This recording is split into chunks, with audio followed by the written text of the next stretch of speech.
نعرہ حیدری! اللہ پاک نے حضرت علی کو یہ طاقت بخشی ہے کہ یہ اپنے غلاموں کی پکار سنتے ہیں، ان کی مدد کرتے ہیں، ان کا غم دور کرتے ہیں، کہ مشکلات حل کرتے ہیں۔ عقیدہ قرآن و حدیث کے مطابق ہے۔ الحمدللہ ہم سب کا یہی عقیدہ ہے اللہ کی رحمت سے، اور یہ حق ہے۔ حضرت علی تو سلطان الاولیاء ہیں، کرامات کا سمندر ہے۔ الحمدللہ رب العالمین والصلاة والسلام على اشرف الانبیاء والمرسلین نبینا محمد وعلى آلہ وصحبہ اجمعین۔ برادران اسلام، دینی اور ملی بھائیوں، دوستوں اور ساتھیوں، اللہ رب العالمین نے اپنے بندے کو رنج میں، غم میں، الم میں، تکلیف میں، ہنسی میں، خوشی میں، ہر حال میں اپنا ذکر کرنے کا حکم دیا ہے، اور اللہ رب العالمین نے فرمایا ادعونی استجب لکم، مجھی سے تم دعا کرو، میں ہی تمہاری دعا کو قبول کروں گا۔ یہ رب کائنات کا فرمان ہے۔ اسی طرح سے اللہ رب العالمین نے فرمایا الیس اللہ بکاف عبدہ، کیا اللہ رب العالمین اپنے بندے کے لیے کافی نہیں؟ یقیناً اللہ رب العالمین ہی تمام تر کائنات کے لیے کافی ہے۔ اسی لیے ابراہیم علیہ السلام نے کہا تھا حسبنا اللہ ونعم الوکیل، اور محمد رسول اللہ صلی اللہ علیہ وسلم نے کہا حسبی اللہ لا الہ الا هو علیہ توکلت وہو رب العرش العظیم، عرش بری کا مالک وہی تمام تر مشکلوں کو دور کرنے والا، مشکل کشا، حاجت روا ہے۔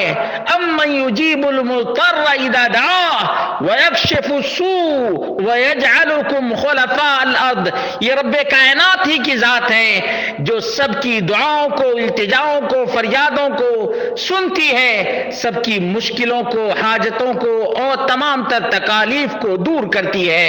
اس کے باوجود یہودیت نے ایک چولا پہنا، اس چولے کا نام شیعہ ہے، رافضہ ہے، سبائی ہے، مجوسی ہے۔ اس نے دین توحید، دین اسلام کو مٹانے کے لیے ناد علی کا ایک ملمع کیا ہوا، چوں چوں کا مربع بنایا ہے، اور کہا ہے کہ جب خیبر کی جنگ فتح ہوتی نظر نہ آئی اور لشکر اسلام میں مایوسی پھیلنے لگی تو حضرت جبرائیل علیہ السلام نازل ہوئے اور رسول اللہ صلی اللہ علیہ وسلم کی خدمت میں عرض کیا کہ اللہ آپ کو سلام کہتا ہے اور فرماتا ہے کہ یا تو میں فرشتوں کی فوج بھیج دوں اور تمہارے لیے جنگ فتح کر دوں، یا پھر علی کو مدد کے لیے بلا لیں۔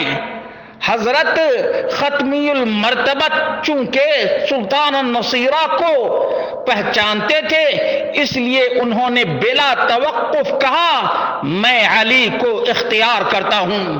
جبریل علیہ السلام نے کہا اچھا آپ علی کو اختیار کرتے ہیں تو پھر کہیے ناد علی مظہر العجائب تجدہ عونا لک فی النوائب، کل ہم وغم سینجلی بعلی بعلی بعلی، بحوالہ کشف المودہ، کشف المودہ از علامہ سید بار نثار زیدی، شیعی، رافضی، مجوسی، لعنتی۔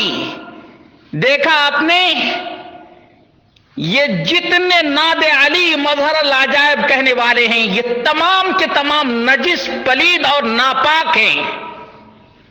علی رضی اللہ عنہ مشکلات میں جب بھی پھنستے تھے تو کہاں جاتے تھے پتہ ہے؟ علی رضی اللہ عنہ مشکل میں پھنسے تو نبی اکرم صلی اللہ علیہ وسلم کے پاس گئے۔ علی رضی اللہ عنہ کا اختلاف چچا عباس سے ہوا تو عمر فاروق رضی اللہ عنہ کے پاس گئے۔ علی رضی اللہ عنہ مشکلات سے دو چار ہوئے تو کوفہ والوں سے کہنے لگے کوفہ کے لوگوں میں تم سے تنگ آ گیا ہوں، مجھے معاویہ رضی اللہ عنہ اپنا ایک سپاہی دے دے اور 10 کوفی لے لے، میں یہ سودا کرنے کے لیے تیار ہوں۔ میں کوفیوں عراقیوں سے بالکل ہی پزلڈ ہو چکا ہوں، اور علی رضی اللہ عنہ کوفہ کے غداروں کو دائیں سے بائیں لے جاتے اور کوفہ کے غدار بائیں سے دائیں بھاگتے۔ علی رضی اللہ عنہ نے کہا کہ لوگ اپنے حاکم سے ڈرتے ہیں لیکن میں اپنی رعیت سے ڈرتا ہوں۔ یہ کوفہ کے غدار لوگ تھے، غدار، مشکل میں حیدر کرار، اور کوفہ کے غداروں کی تلوار گردن حیدر کرار کی۔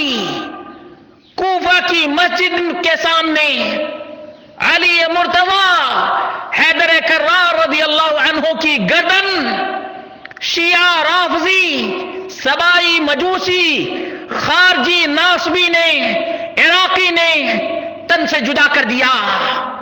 علی رضی اللہ عنہ اپنی مدد نہ کر سکے، اپنی اولاد کی حفاظت نہ کر سکے، اپنی حکومت کو نہ بچا سکے، اور شیعہ کے غداروں کے ہاتھوں، عبد الرحمن بن ملجم کے ہاتھوں قتل کر دیے گئے۔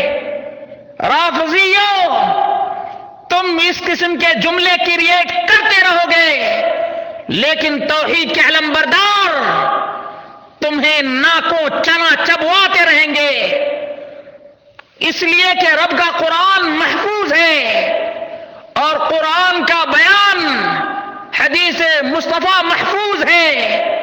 تمہارے ان جھوٹے قصے اور کہانیوں سے دین اسلام چینج ہونے والا نہیں۔ تمہارے آبا و اجداد نے دین اسلام کو، دین مصطفیٰ صلی اللہ علیہ وسلم کو مٹانے کی 1400 سال سے کوشش کر رہے ہیں، لیکن دین اسلام باقی ہے اور باقی رہے گا۔ توحید کے علمبردار زندہ ہیں اور قیامت کی صبح تک توحید کا فریرہ لہرانے والے زندہ رہیں گے۔ اللہ رب العالمین ان شرک کے ٹھیکیداروں، مردہ فروشوں، مردوں کی دہائی دینے والوں کے شر اور فتنے سے امت مسلمہ کو محفوظ رکھے۔ مسلمانوں، نوجوانوں، یہ مردہ پرستی اسلام میں نہیں بلکہ الحی القیوم رب کائنات ہے، وہی تمام کی مشکلوں کو دور کرنے والا ہے، اس کے علاوہ کوئی کسی کی مشکل نہیں دور کر سکتا ہے۔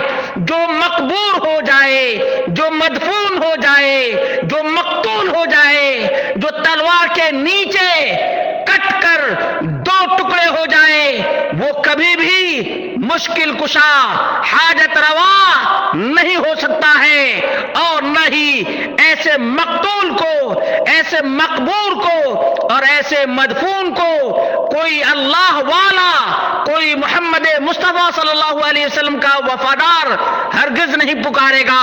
یہ غدار لوگوں کا طریقہ تو ہو سکتا ہے، بے وفا کا طریقہ تو ہو سکتا ہے، محمد مصطفیٰ صلی اللہ علیہ وسلم کے وفاداروں کا طریقہ مردہ پرستی نہیں، ہڈی فروشی نہیں، اور نہ ہی آل بیت کا یہ طریقہ تھا۔